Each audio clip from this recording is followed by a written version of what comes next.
നമസ്കാരം. മുസ്ലിങ്ങൾക്ക് മഹാരാഷ്ട്രയിൽ നിന്ന് നൽകിയിരുന്ന 5% സംവരണം എടുത്തു കളഞ്ഞിരിക്കുകയാണ്. ദേവേന്ദ്ര ഫട്നവിസ് സർക്കാരാണ് ഇപ്പോൾ 5% സംവരണം എടുത്തു കളഞ്ഞുകൊണ്ട് ഉത്തരവായിരിക്കുന്നത്. ഇതുവരെ ഈ 5% സംവരണത്തെ അനുകൂലിച്ചുകൊണ്ട് അല്ലെങ്കിൽ ഏർപ്പെടുത്തിക്കൊണ്ട് പുറത്തിറങ്ങിയ എല്ലാ സർക്കാർ ഉത്തരവുകളും സർക്കുലറുകളും റദ്ദാക്കിക്കൊണ്ടാണ് ഇപ്പോൾ പുതിയ സർക്കാരിൻ്റെ ഉത്തരവ് പുറത്തിറങ്ങിയിരിക്കുന്നത്.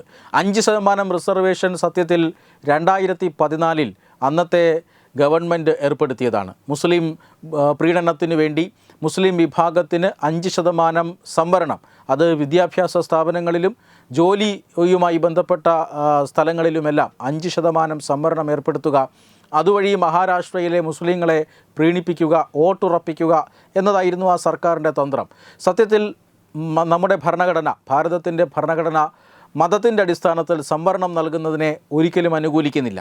എന്നാൽ നിയമത്തിലെ ചില പഴുതുകളൊക്കെ ഉപയോഗിച്ചുകൊണ്ടാണ്, അതായത് ഈ പറയുന്ന മുസ്ലിം വിഭാഗത്തിന് പ്രത്യേക പിന്നോക്ക വിഭാഗം SBC-A എന്ന് പറയുന്ന ഒരു ക്ലാസ്സിൽ ഉൾപ്പെടുത്തിക്കൊണ്ട് അവർക്ക് സംവരണം അനുവദിക്കുക.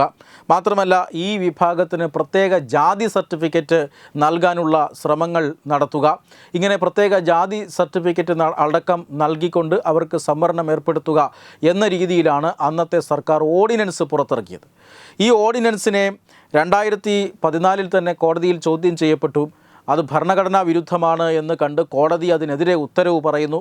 എന്നാൽ ആ കോടതി ഉത്തരവ് പോലും മറികടന്നുകൊണ്ട് ഈ നിയമം നടപ്പിലാക്കാനുള്ള ശ്രമങ്ങൾ അക്കാലത്ത് മഹാരാഷ്ട്രയിൽ ഉണ്ടായിരുന്നു. ഇതിൻ്റെ പേരിൽ വിദ്യാഭ്യാസ സ്ഥാപനങ്ങളിലും സർക്കാർ ഉദ്യോഗങ്ങളിലുമെല്ലാം മുസ്ലിങ്ങൾക്ക് സംവരണം ഏർപ്പെടുത്തുക എന്ന തന്ത്രമാണ് അന്നത്തെ സർക്കാർ പയറ്റിയിരുന്നത്. എന്തായാലും സംവരണം നമ്മുടെ ഭരണഘടനാ പാലകർ അല്ലെങ്കിൽ ഭരണഘടനാ നിർമ്മാതാക്കൾ അതുകൊണ്ട് ഉദ്ദേശിക്കുന്നത് ഈ സമൂഹത്തിലെ ഉച്ചനീചത്വം അനുഭവിച്ചിരുന്ന ഹിന്ദു വിഭാഗത്തിലെ ഒരു വിഭാഗത്തെയാണ് സമൂഹത്തിൽ ഏറ്റവും അധികം ദുരിതങ്ങൾ അവർക്ക് ജാതിയുടെ പേരിൽ ഏൽക്കേണ്ടി വന്നത്. അവർ ഉച്ചനീചത്വം അനുഭവിച്ചിരുന്നവരാണ്, അതിൻ്റെ കെടുതികൾ അനുഭവിച്ചിരുന്നവരാണ്. അവരെ നമ്മുടെ സമൂഹത്തിൻ്റെ ഒപ്പം ഉയർത്തിക്കൊണ്ടുവരിക എന്ന ഉദ്ദേശത്തോടു കൂടി താൽക്കാലികമായി ഉണ്ടാക്കിയ ഒരു സംവിധാനമാണ് സംവരണം. ആ സംവരണം എന്നത് സാമൂഹിക നീതി ഉറപ്പാക്കുന്നതിന് വേണ്ടിയാണ്. ഉയർന്ന ജാതി എന്ന വിഭാഗത്തിൽപ്പെട്ട് കുറേ അധികം ആളുകൾ സാമ്പത്തികമായി മുന്നോക്കാവസ്ഥ നേടുകയും താഴ്ന്ന ജാതി ആയതുകൊണ്ട് തന്നെ സമൂഹത്തിൽ ഏറ്റവും താഴെക്കിടയിലേക്ക് പോയവരുമായ ആളുകളെ തമ്മിൽ ഏകോപിപ്പിക്കുക, അവരുടെ ഇടയിൽ സമത്വം ഉണ്ടാക്കുക എന്ന ഉദ്ദേശത്തോടു കൂടിയൊക്കെയാണ് ഭരണഘടനാ നിർമ്മാതാക്കൾ സംവരണം എന്ന ആശയം കൊണ്ടുവന്നത്. അല്ലാതെ മതത്തിൻ്റെ പേരിൽ ജനങ്ങളെ വേർതിരിക്കാനല്ല. മതത്തിൻ്റെ പേരിൽ ഒരു കാരണവശാലും സംവരണം ഏർപ്പെടുത്തരുത് എന്ന് ഭരണഘടന നിഷ്കർഷിക്കുക കൂടി ചെയ്യുന്നുണ്ട്. പക്ഷേ ചില നിയമങ്ങളുടെ പഴുതുകൾ ഉപയോഗിച്ചുകൊണ്ട് മതത്തിൻ്റെ പേരിൽ ഒരു പ്രത്യേക മതവിഭാഗത്തിന് ഇത്തരത്തിൽ സംവരണം നൽകാനുള്ള ശ്രമം മഹാരാഷ്ട്രയിൽ മാത്രമല്ല കേരളമടക്കമുള്ള മറ്റു പല സംസ്ഥാനങ്ങളിലും നടന്നിട്ടുണ്ട്. ഈ പ്രവർത്തനത്തെയൊക്കെ പല ഘട്ടങ്ങളിലും എതിർത്തവരുണ്ട്. പലരും കോടതിയിൽ ചോദ്യം ചെയ്തിട്ടുണ്ട്. പല കോടതികളും ഈ സംവരണം, മതാടിസ്ഥാനത്തിലുള്ള സംവരണത്തെ അതിനിശിതമായി എതിർക്കുകയും ചെയ്തിട്ടുണ്ട്. കോടതി വിധികളെ മറികടക്കാനുള്ള ചില നിയമനിർമ്മാണം അടക്കം നടത്തിക്കൊണ്ടാണ് പല സംസ്ഥാനങ്ങളിലും ഇത് നിലനിൽക്കുന്നത്. പക്ഷേ മഹാരാഷ്ട്രയിൽ കോടതി വിധി വന്നതിനെ തുടർന്ന് അവിടെ പുതിയൊരു ഓർഡിനൻസ് കൊണ്ടുവരാൻ കഴിഞ്ഞില്ല. ഓർഡിനൻസിൻ്റെ സമയക്രമം നമുക്കറിയാമല്ലോ. 6 മാസത്തിനപ്പുറം ഒന്നുകിൽ പുതിയൊരു ഓർഡിനൻസ് ഇറക്കണം, അല്ലെങ്കിൽ ഇതൊരു പൂർണ്ണമായ നിയമത്തിലേക്ക് പോകണം. അങ്ങനെ ഒരു നിയമമായില്ല.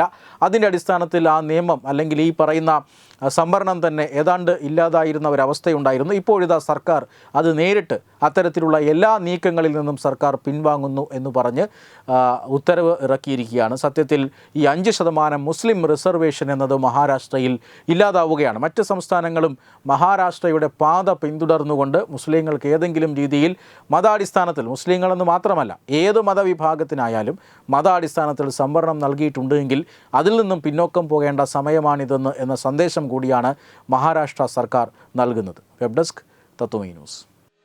Brought you by Kerala AIDS control society. HIV/AIDS സംബന്ധമായ സംശയങ്ങൾക്ക് 1097 എന്ന 24 മണിക്കൂറും പ്രവർത്തിക്കുന്ന ടോൾ ഫ്രീ നമ്പറിലേക്ക് വിളിക്കുക. വാട്സാപ്പിലും ഫേസ്ബുക്കിലും ഒക്കെ സ്റ്റാറ്റസ് അപ്ഡേറ്റ് ചെയ്യാറുണ്ടല്ലോ. HIV സ്റ്റാറ്റസോ HIV പിടിപെടാനുള്ള സാഹചര്യങ്ങളിൽ കൂടി അറിഞ്ഞോ അറിയാതെയോ കടന്നു പോയിട്ടുണ്ടാവാം. എന്ത് തന്നെയായാലും മുൻകൂട്ടി പരിശോധിച്ച് HIV സ്റ്റാറ്റസ് അറിയൂ. സൗജന്യ HIV പരിശോധനയും കൗൺസിലിങ്ങും ആരോഗ്യ കേന്ദ്രങ്ങളിൽ പ്രവർത്തിക്കുന്ന ICTC അഥവാ ജ്യോതിസ് കേന്ദ്രങ്ങളെ സമീപിക്കുക. നിങ്ങളുടെ സ്റ്റാറ്റസ് എന്തായാലും വിവരങ്ങൾ രഹസ്യമായി സൂക്ഷിക്കുന്നതായിരിക്കും.